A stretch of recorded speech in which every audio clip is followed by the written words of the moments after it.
বর্ষার ঋতু যখনই আসে আনন্দ এবং উচ্ছ্বাসে মন ভরিয়ে তোলে। কখনো আপনি এটা ভেবে দেখেছেন যে এই বর্ষা যা আমাদের মনকে উচ্ছ্বাসে ভরিয়ে তোলে সে নিজে কতটা পরিশ্রম করার পরে আমাদের কাছে আসে?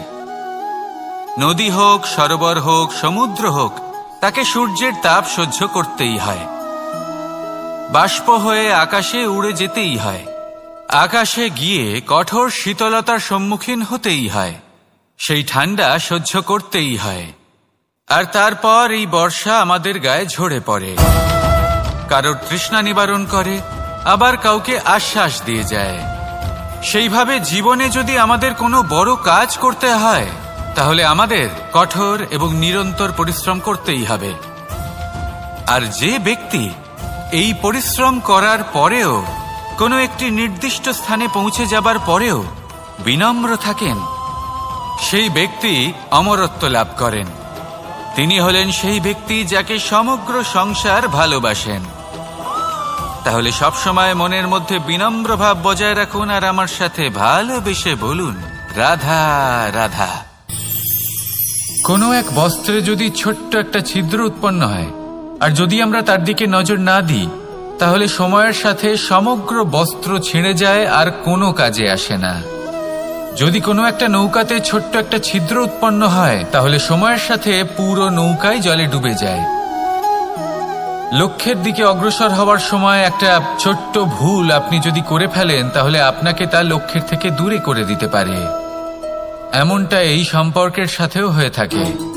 কোনো একটা ছোট্ট কথা, একটা ছোট্ট মনোমালিন্য যদি সম্পর্কে আসে এবং সেটা না মেটানো হয় তাহলে সেই সমগ্র সম্পর্কটা অনেক বড় বড় সম্পর্ক ভেঙে যেতে পারে।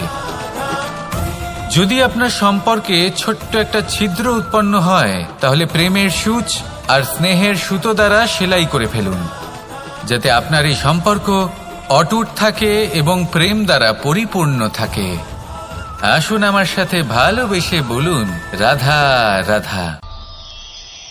জীবনে সাফল্য এবং অসফলতা আপনার বল, আপনার শক্তির উপরে নির্ভরশীল নয়, আপনার মানসিকতার উপর নির্ভরশীল। যদি কোনো ব্যক্তি দৃঢ় নিশ্চয় করে নেয় তাহলে সে কখনো হারে না। যদি কেউ হার মেনে নেয় তাহলে সে কখনোই জিততে পারে না। শেষ পর্যন্ত কি হয়? এই ভাবনাই সত্য হয়ে সামনে চলে আসে আর এই ভাবনাই পরবর্তীকালে ইতিহাস রচনা করে। সেই জন্য আপনি যদি চান আপনার নাম ইতিহাসে থাকুক তাহলে দৃঢ় হতে শিখুন। ইতিবাচক ভাবনার সাথে পরিশ্রমের সাথে এগিয়ে চলতে থাকুন। প্রতিস্পর্ধা গ্রহণ করুন আর শুধুই এগিয়ে যেতে থাকুন। সংসারে আপনি যে কোনো উচ্চতাতেই পৌঁছতে পারবেন, কারণ ইচ্ছে শক্তি আর ভালোবাসার চেয়ে বেশি শক্তিশালী আর কিছুই নেই। তাহলে আসুন আর আমার সাথে ভালোবেসে বলুন, রাধা রাধা। আজ আমি আপনাকে একটা ছোট্ট কাহিনী শোনাবো। একবার আমি, রাধা আর দাদা আমরা তিনজনে মিলে লুকিয়ে একটা উপবনে গেলাম আম পেড়ে খেতে। অনেক পরিশ্রম করে আমরা ওখানে পৌঁছলাম আর আমরা আশ্চর্যচকিত হয়ে গেলাম এটা দেখে যে এবার তো আম পাকেইনি। এবার দাদা কি করলেন, একটা আম পাড়লেন আর সেটা চাখলেন আর উনি নিরাশ হয়ে পড়লেন। উনি বললেন যে এটা তো খুবই টক। তারপর রাধা একটা আম পাড়লো আর সেটা চেখে দেখল আর রাধা উৎসাহিত হয়ে পড়ল। আমি রাধাকে জিজ্ঞেস করলাম, কি হয়েছে, তুমি এত উৎসাহিত কেন? তখন রাধা বলল যে এবার এত বেশি টক আম হয়েছে যে এগুলো দিয়ে আমরা আচার বানাবো। তাহলে দাদা ওখান থেকে বেরিয়ে গেলেন নিরাশ হয়ে এবং খালি হাতে। রাধাও ওখান থেকে বেরিয়ে গেল কিন্তু উৎসাহিত হয়ে আর অনেকগুলো কাঁচা আম সাথে নিয়ে। এর থেকে আমরা কি শিক্ষা পেতে পারি? যে প্রত্যেকটা স্থানে এমন কিছু রয়েছে যেখান থেকে আমরা কিছু একটা শিক্ষা লাভ করতে পারি যা আমাদেরকে বিকাশের পথে নিয়ে যেতে পারে। এই শিক্ষা প্রত্যেক স্থানে আছে। সবকিছু আমাদের দৃষ্টিভঙ্গির উপর নির্ভর করছে। যখনই আমাদের জীবনে, আমাদের সম্পর্কে কোনো সমস্যা, কোনো বিপদ আসে তখন বেশিরভাগ মানুষ সেই বিষয় নিয়ে দুঃখী হয়ে পড়েন।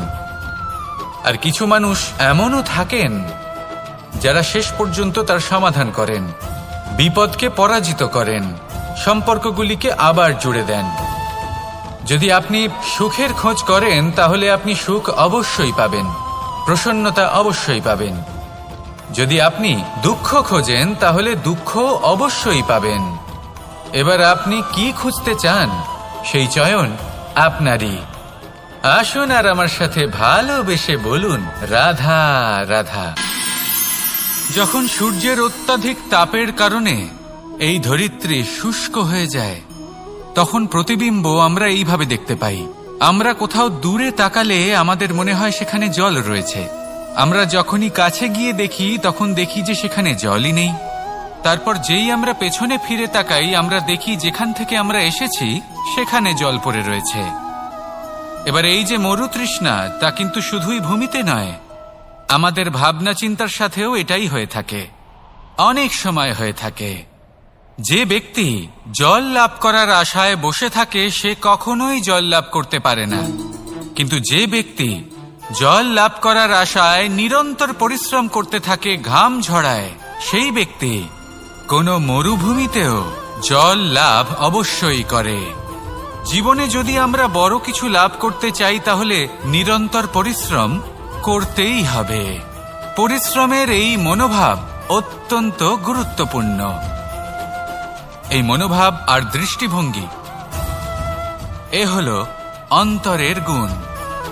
রূপ এবং প্রসাধন এগুলি হল বাহ্যিক আবরণ।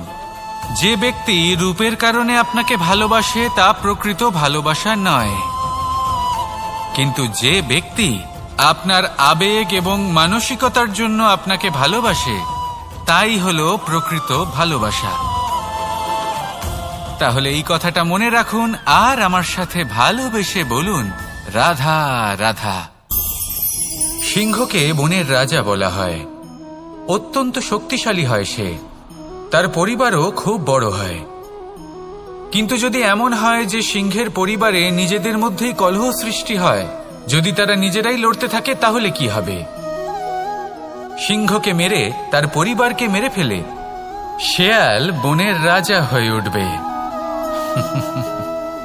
এবার এই কথা শুধুই সিংহের উপর প্রযোজ্য নয়, বরং প্রত্যেকটি ব্যক্তি, প্রত্যেক পরিবার, প্রত্যেক সম্প্রদায়, প্রত্যেক রাজ্যের ওপর প্রযোজ্য হতে পারে। পরিবারে যদি মতভেদ বেড়ে যায় তাহলে সেই পরিবার ভেঙে যেতে পারে। ইতিহাস এই বিষয়ের সাক্ষী। যদি সমাজের মানুষ নিজেদের মধ্যেই লড়তে থাকেন তাহলে কেউ রাজা হতে পারেন না, বরং অন্য কেউ সেই কলহের সুযোগ নিয়ে নিজে রাজা হয়ে বসেন।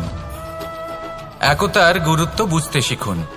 ঘুরে ফিরে বিষয়টা এসে দাঁড়াচ্ছে সেই ভালোবাসায়, কারণ ভালোবাসাই হলো সেই যা সকলকে একসাথে বেঁধে তাদের আনন্দে রাখতে পারে। প্রেমের থেকে বেশি শক্তিশালী আর কিছুই নেই। তাই এই প্রেমকে নিজের মনে জাগ্রত করুন, নিজের পরিবারে বর্ষণ করুন, সমাজে বর্ষণ করুন, রাজ্যে বর্ষণ করুন, আর এই ভালোবাসার সাথেই বলুন রাধা রাধা। বর্ষা কখনো অনুভব করে দেখেছেন এই বর্ষা?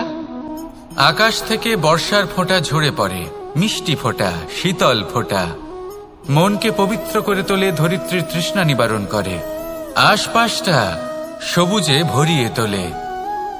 এবার এই রকম জল আমরা কুয়ো থেকেও পেতে পারি। যদি আমরা ভেবে দেখি যে বর্ষা এবং কুয়োর জলের মধ্যে পার্থক্য কি, তবে পার্থক্য আছে। পার্থক্য হলো ভাগ্য এবং কর্মের। বর্ষা হলো ভাগ্য। প্রকৃতির যখন ইচ্ছে হবে তখন বর্ষা হবে, কিন্তু কুয়ো আমরা এমনি এমনি পাই না। কর্ম এবং পরিশ্রমের দ্বারা একে প্রাপ্ত করতে হয়।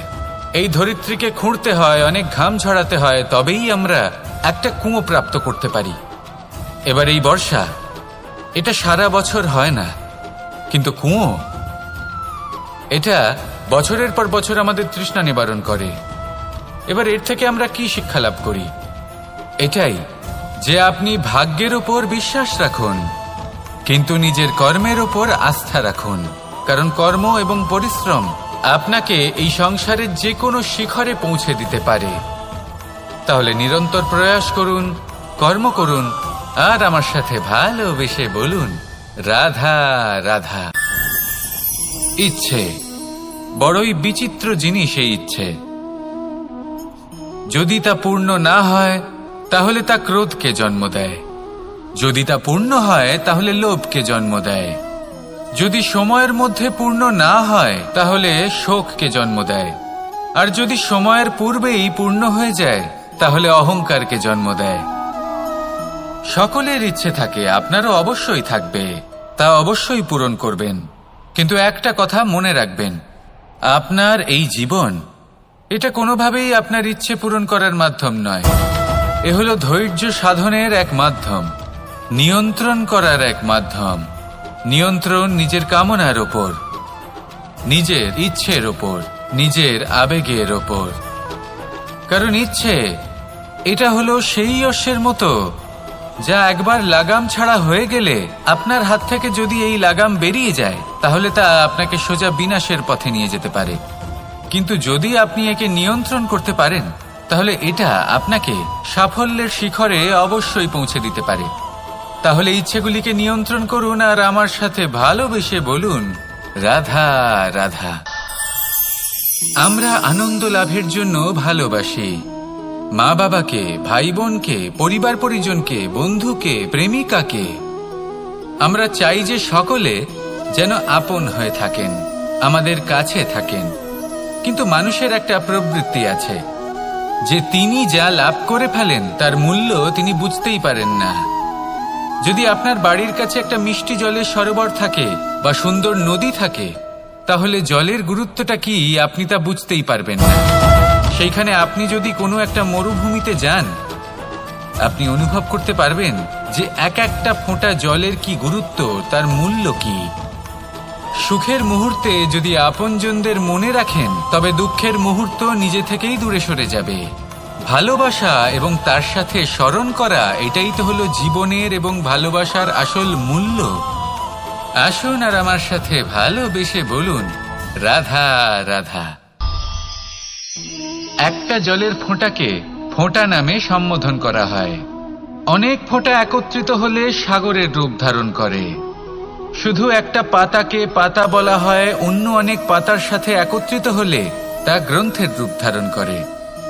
একটা মাত্র সুতো অন্য সুতোর সাথে মিলিত হলে বস্ত্রের রূপ ধারণ করে।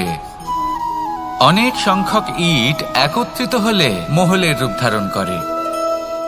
সৈন্যরা একত্রিত হলে সৈন্যদল তৈরি হতে পারে। এটা হলো শক্তি সংগঠনের, এটাই হলো শক্তি একতার। তা সে বনস্পতি হোক বা কোনো ব্যক্তিই হোক, কোনো মনোভাবই হোক, যদি একা থাকে তাহলে দুর্বল হয়ে পড়বে। যদি সংগঠিত থাকে তাহলে শক্তিও বাড়বে আর আপনাকে সামনে এগিয়েও নিয়ে যাবে। তাই এই একতায় বিশ্বাস রাখুন আর আমার সাথে ভালোবেসে বলুন, রাধা রাধা। জীবন কিসের উপর নির্ভরশীল?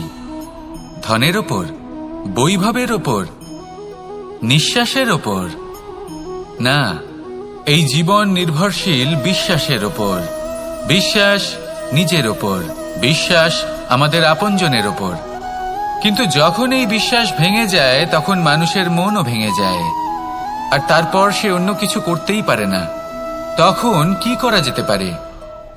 3টে কাজ আছে যা আপনি করতে পারেন। প্রথম, ভালোবাসা।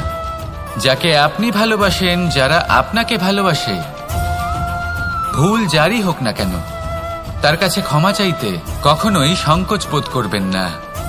দ্বিতীয় হলো বিশ্বাস। যারা আপনাকে ভালোবাসেন, আপনাকে বিশ্বাস করেন, তাদের বিশ্বাস কখনো ভাঙবেন না। তৃতীয় হলো আশা। যারা আপনাকে ভালোবাসেন, আপনাকে বিশ্বাস করেন, তাদের আশা আপনার সাথে জড়িত। তাদের থেকে কখনো কিচ্ছু লুকোবেন না। এই 3টে কাজ করুন আর এই জীবন সুপ্রসন্ন হয়ে বলবে, রাধা রাধা। আমি মনুষ্যরূপে জন্ম নিয়েছি এবং সমস্ত কর্ম এই রূপেই করেছি। কিন্তু আশ্চর্যের বিষয় হলো যে আজও মানুষ আসেন এবং হাত জোড় করে প্রার্থনা করেন যেন আমি ওনাদের সহায়তা করি। আপনাদের একটা কথা বলতে চাই, আমি সকলকে সাহায্য করতে পারবো না, কিন্তু আমি শিক্ষা অবশ্যই দিতে পারবো, জ্ঞান প্রদান করতে পারবো। এমন কিছু জ্ঞান যার ভিত্তিতে মানুষ যা চাইবেন তাই লাভ করতে পারবেন যদি সঠিক কর্ম করতে থাকেন। যখন কংসের অসুররা গোকুলে ধ্বংসলীলা চালাচ্ছিলেন তখন আমি কারোর থেকে সাহায্য চাইনি। আমি দাঁড়িয়েছিলাম এবং আমি তার বিরোধিতা করেছিলাম। সবাই বলেন যে আমি ছোট্ট একটা আঙুলে গোবর্ধন পর্বত তুলেছিলাম, কিন্তু আমি কি ওখানে একা ছিলাম? কখনোই নয়। আমার সাথে অসংখ্য গোকুলবাসী, অসংখ্য বর্ষণাবাসী ছিলেন, নিজের হাতে একটা লাঠি নিয়ে। ওনাদের মনোবল, ওনাদের আশীর্বাদ আমার সাথে ছিল। মহাভারতে আমি শুধুই শিক্ষক ছিলাম, আমি শুধুই শিক্ষা দিয়েছি। লক্ষ্য সাধন করেছে অর্জুনই, যুদ্ধ করেছে অর্জুনই এবং জয়ীও হয়েছে অর্জুনই। আমি শুধুই শিক্ষা দিতে পারি।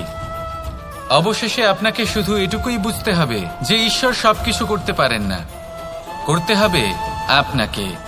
ঈশ্বর আপনাকে আশীর্বাদ করতে পারেন যে কাজ আপনি মন থেকে করবেন সেটা অবশ্যই পূরণ হবে। সেই জন্য নিজের লক্ষ্যের পথে এগোতে থাকুন চেতনা, বিবেক এবং পরিশ্রমের দ্বারা। আপনার যা যা স্বপ্ন আছে, যা লক্ষ্য আছে, আপনি অবশ্যই লাভ করবেন। আর এই মন সুপ্রসন্ন হয়ে বলবে, রাধা রাধা। কখনো কখনো এমন হয় আমরা আমাদের বাড়ির উঠোনে বীজ বপন করি, আর তা বিকশিত হয় একটা সুন্দর বৃক্ষে। তার শাখাগুলি প্রতিবেশীর বাড়ি পর্যন্ত পৌঁছয়। ফলের বর্ষণ প্রতিবেশীর বাড়িতেও হয়ে থাকে। আর আমরা ভাবি গাছ আমরা উৎপন্ন করব আর ফল খাবেন আপনারা। এই কেমন কথা হলো?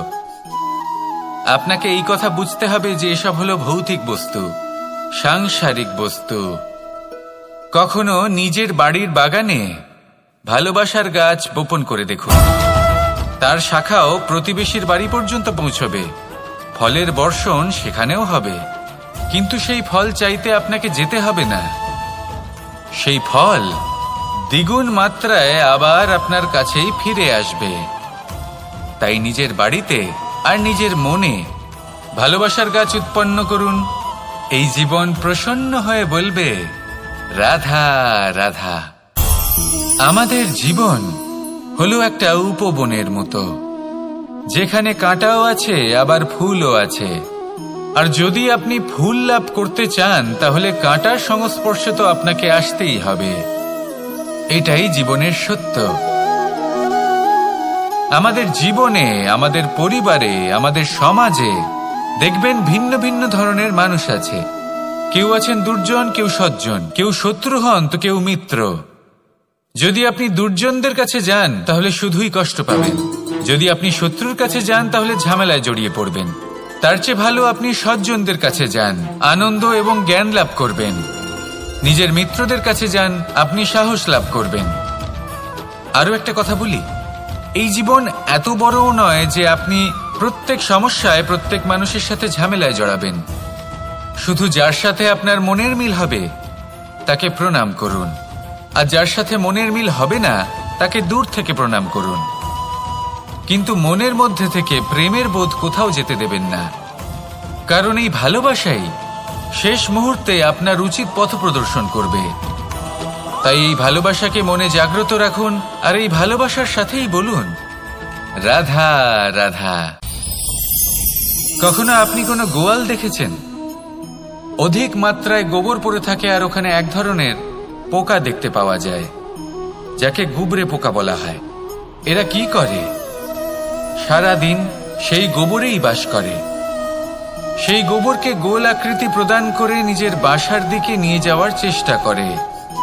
অনেক পরিশ্রম করার পরে সেই গোবরের টুকরোগুলো নিজের বাসার দিকে নিয়ে যায় আর বুঝতে পারে ওর বাসা তো খুবই ছোট, আর এই গোবরের টুকরো তো অত্যন্ত বড়। এ তো বাসাতে প্রবেশ করতেই পারবে না। তাও চেষ্টা করতে থাকে, শেষ পর্যন্ত অসফল হয় আর সেই পোকা একাই বাসাতে ঢুকে যায়।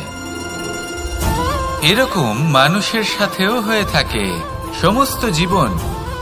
মানুষ ধন, স্বর্ণ, সুখ স্বাচ্ছন্দ্য এই সব কিছু অর্জন করতে ব্যস্ত থাকে, আর যখন সময় আসে এই সংসারকে ত্যাগ করে চলে যাওয়ার, তখন সে বুঝতে পারে যে এই সব কিছু তো আমি নিজের সাথে নিয়ে যেতেই পারবো না। মনে দুঃখ নিয়ে সংসার থেকে বিদায় নেয় সে। তার বদলে যদি মানুষ কোনো নির্ধন ব্যক্তিকে সাহায্য করে দেয়, কোনো দুঃখী ব্যক্তিকে হাসাতে চেষ্টা করে, তাহলে মনে সন্তোষ নিয়ে সংসার ত্যাগ করতে পারে। এই জীবনে ধন, স্বর্ণ, সুখ স্বাচ্ছন্দ্য অতি আবশ্যক, কিন্তু এগুলোই বাস্তব সম্পত্তি নয়।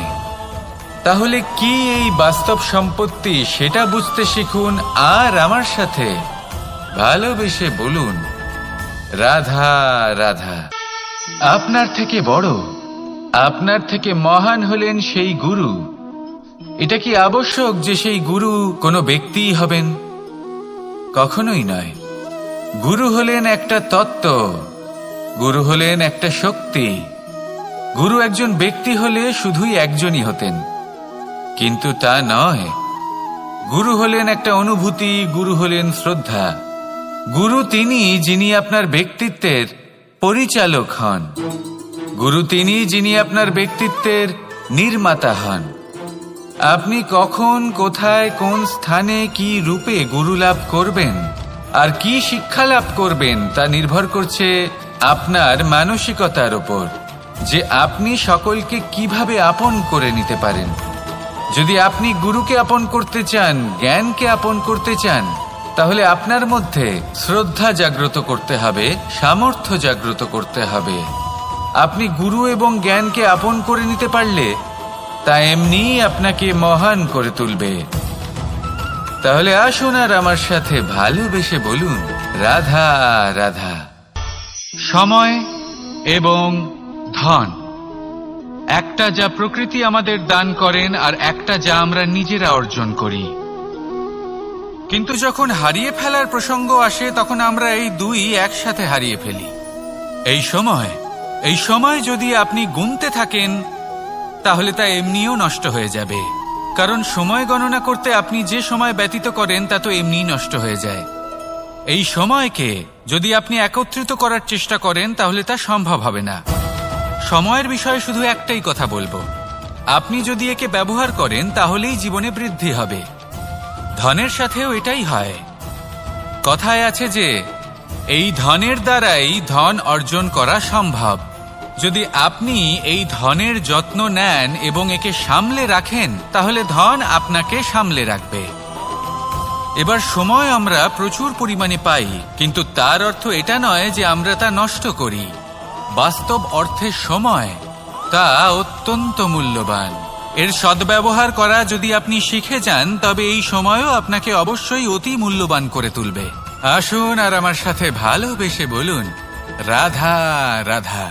কথায় আছে যে এমন কোনো অক্ষর নেই যার দ্বারা কোনো মন্ত্র হয় না। এমন কোনো বনস্পতি নেই যা নিজেই একটা ঔষধি নয়।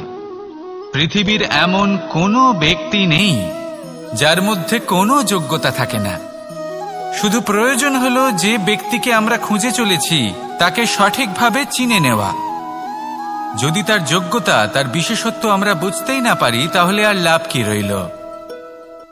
এই সংসারে এমন অনেক ব্যক্তি রয়েছেন যারা ছোট ছোট অসফলতার কারণে আপনাকে এটা বলে দেবে যে আপনি কোনো কাজের নন, আপনি হলেন মূর্খ, আপনি কিছুই করতে পারবেন না। এইসব কথায় কখনোই বিশ্বাস করবেন না, কারণ আপনি এবং প্রত্যেকটি জীব এই পরমাত্মা এবং এই প্রকৃতির সৃষ্টি যা অত্যন্ত বিশেষ। যদি আপনাকে উদাহরণ দিই তাহলে একদিকে আছে তরোয়াল, একটা বড় লম্বা তরোয়াল যার দ্বারা যুদ্ধ করা যায়, জয়লাভ করা যায়। আর অন্যদিকে রয়েছে একটা ছোট্ট সূচ, কিন্তু যে কাজ একটা ছোট্ট সূচ করতে পারে তা একটা তরোয়াল দ্বারা সম্ভব নয়। এর অর্থ হলো এটাই যে প্রত্যেকটা রচনা অত্যন্ত অমূল্য এবং অত্যন্ত বিশেষ হয়।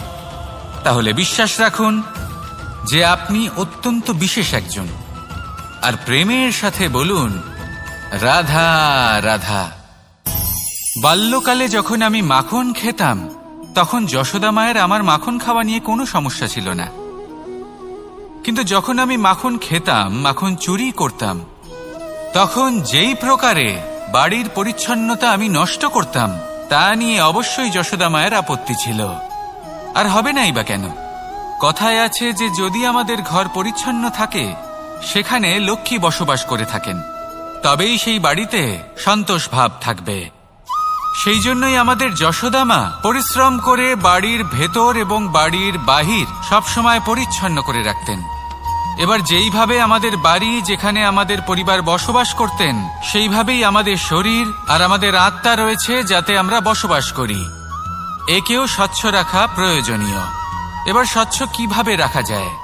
শুধু বাহ্যিক পরিচ্ছন্নতা আর প্রসাধন দ্বারা তা সম্ভব হবে না। জীবনে কিছু কটু অভিজ্ঞতা আমাদের সকলের থাকে।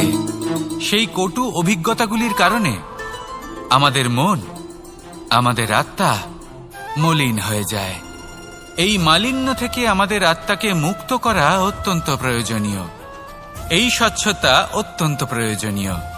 আর আমাদের এই মন মালিন্য থেকে মুক্ত হতে পারে শুধুমাত্র প্রেম এবং করুণার দ্বারা। তাই সকলকে ভালোবাসতে থাকুন আর মনের মধ্যে করুণার বোধ জাগ্রত করুন। কারণ যেইভাবে বাড়ি পরিষ্কার থাকলে তাতে লক্ষ্মী বসবাস করেন, সন্তোষবোধ বজায় থাকে, সেইভাবেই যদি মন স্বচ্ছ থাকে তাহলে তাতে সন্তোষও থাকবে, শান্তিও থাকবে। তাহলে ভালোবাসতে থাকুন, মনের মধ্যে করুণাবোধ জাগ্রত করুন আর আমার সাথে ভালোবেসে বলুন, রাধা রাধা। আপনি কখনো রেশমের কীট দেখেছেন? নিজের সুরক্ষার জন্য সে নিজের লালা থেকে একটি সুতো উৎপন্ন করে আর সেই সুতো দ্বারা নিজেকে পেঁচিয়ে নেয়, প্রকৃতি এবং অন্য জীবজন্তুর হাত থেকে সুরক্ষার জন্য। কিন্তু যখন সেই সুতো শুকিয়ে যায় তখন কি হয়? তা একটা খোলসে পরিণত হয়, এত সবল হয়ে যায় যে সেই রেশমের কীট তা ভেঙে বাইরে বেরিয়েই আসতে পারে না। শেষ পর্যন্ত এই কারণেই সে মৃত্যু লাভ করে। এবার যদি একটা প্রজাপতির কথা বলি, তাহলে প্রজাপতি কি করে? যখন সে উড়তে চায় সে নিজেই নিজের খোলস ভেঙে ফেলে, সে তার পাখনা মেলে আর তারপর সে আকাশে উড়ে বেড়ায়। এটাই হলো শিক্ষা আমাদের জন্য। যদি আমরা আকাশে উড়ে বেড়াতে চাই তাহলে আমাদেরকেও অন্তর থেকে সেই খোলস ভাঙতে হবে, অর্থাৎ নিজেদেরকে বন্ধন থেকে মুক্ত করে দিতে হবে। সুরক্ষার জন্য কোনো বাঁধনে জড়িয়ে পড়া এ হলো সবথেকে বেশি অসুরক্ষিত কার্য। জীবনে সুরক্ষার ভয় থাকাটা উচিত, কিন্তু তা যদি অত্যাধিক হয়ে যায় তাহলে তা আপনাকে এতটাই দুর্বল করে দেবে যে আপনি নিজেরই সুরক্ষার চক্র ভেঙে বেরোতেই পারবেন না। যদি আপনি নবনির্মাণ করতে চান তাহলে আপনাকে নিজের এই সুরক্ষা কবচ ভেঙে বেরোতেই হবে, সাহসের সাথে পরিশ্রম করতে হবে। আর যদি আপনি এটা করতে পারেন তাহলে আপনার উড়ান কেউ আটকাতে পারবে না। আসুন আমার সাথে ভালোবেসে বলুন, রাধা রাধা।